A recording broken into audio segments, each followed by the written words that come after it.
ওম নমো শ্রীরামচন্দ্রায় মৃদু মধুর ভাষিণে সৌম্য শান্তাবতারায় তস্मै শ্রী গুরুবে নমঃ। জয় রাম।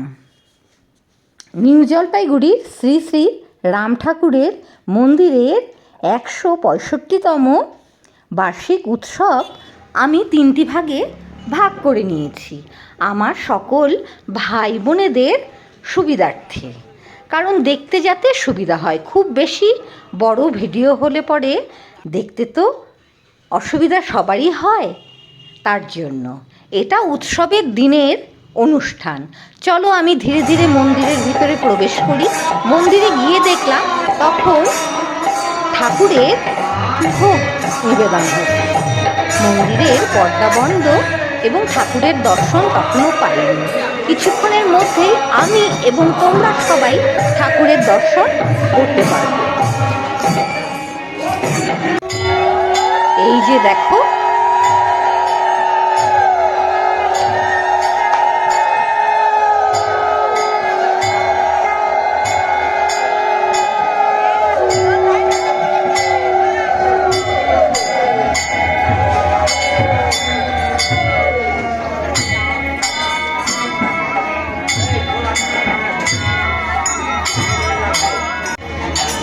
ভোগ দর্শনে নাকি দুর্ভোগ কাটে।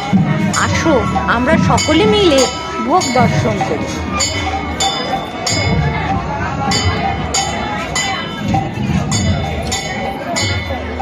সবকিছু মনের ব্যাপার। দেখো এখানে না আসন পেতে দেওয়া হচ্ছে। আমরা সবাই মনে করছি ঠাকুর সেই আসনে বসে প্রসাদ গ্রহণ করবেন।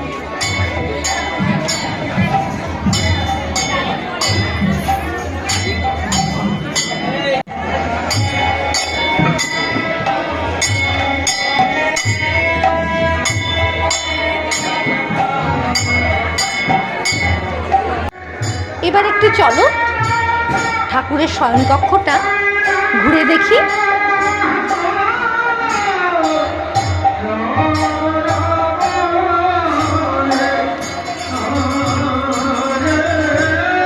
এত পরিষ্কার চারিদিকটা, দেখে একদম মুগ্ধ হয়ে যেত। মন্দিরে ভেতরে এরকম একটা বেল গাছ আছে, আর বেল গাছের তলায় এরকম শিব ঠাকুর রাখা আছে, আর চারিদিকে গাছগাছটা দিয়ে ভর্তি। এখানে প্রসাদ বানানো হচ্ছে, সেটাও তো একটা দেখার দৃশ্য, বলো।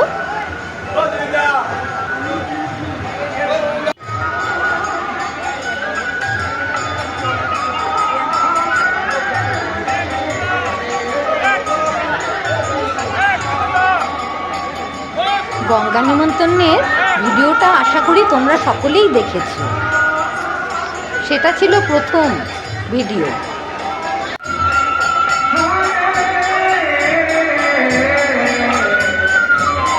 এবার ভোগ মেলানো হবে। চলো আমরা সকলে মিলে সেই দৃশ্য দেখি।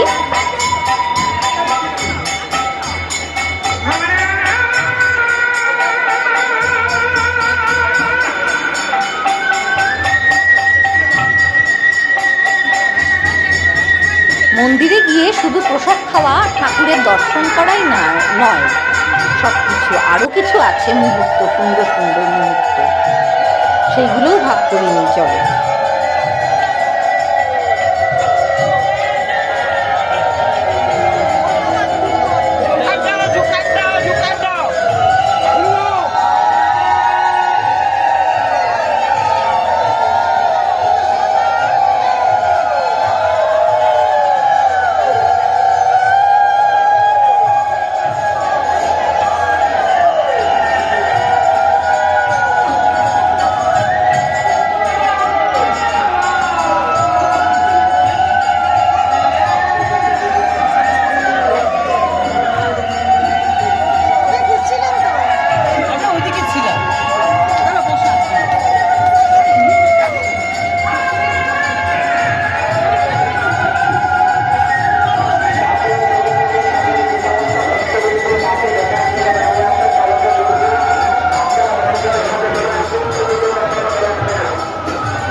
বড় কড়াইয়ের মধ্যে কত কত প্রসাদ এখনো বানানো হচ্ছে। আগে তো তোমরা দেখলে 5 চৌবাচ্চা ভর্তি প্রসাদ বানানো হয়েছে এবং আরো হচ্ছে।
বলছো বলো?